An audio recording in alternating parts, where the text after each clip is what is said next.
মৃত্যু আমাদের কতটা কাছে বা কতটা নিকটে, পৃথিবীর যদি কোনো যন্ত্র দ্বারা তা আবিষ্কার করা যেত, তাহলে আজকে অন্তত উত্তরার মধ্যে বিমান দুর্ঘটনা হয়ে এতগুলো সন্তান কখনো মারা যেত না। তাদের পিতামাতা আজকের দিনে অন্তত তাদেরকে স্কুল বা বিদ্যালয়ে পাঠিয়ে দিত না।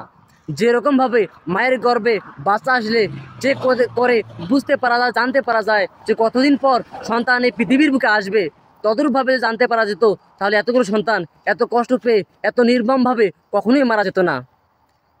এবং এটাও তো সত্য কথা, আল্লাহ তাআলা তো বলেছেন যে তোমাদের মৃত্যুর সময় হবার সাথে সাথে 1 সেকেন্ড আগে বা পরে তোমাদেরকে মৃত্যু দেওয়া হয় না, সময় হবার ঠিক সময়েই তোমাদের মৃত্যু দেওয়া হয়।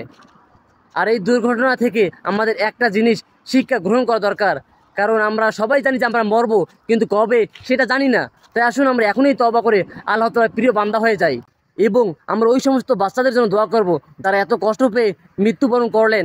আল্লাহ তাআলা যেন তাদেরকে জান্নাতবাসী করে, এবং তাদের পিতামাতাকে আল্লাহ তাআলা যেন ধৈর্য ধারণ করার তৌফিক দান করেন। আর হ্যাঁ, বাঙালিদের একটা স্বভাব, যে কোনো একটা ইস্যু পেলে সেই ইস্যু নিয়ে মাতামাতি করবে, দুদিন পরে সেই ইস্যু ভুলে যাবে।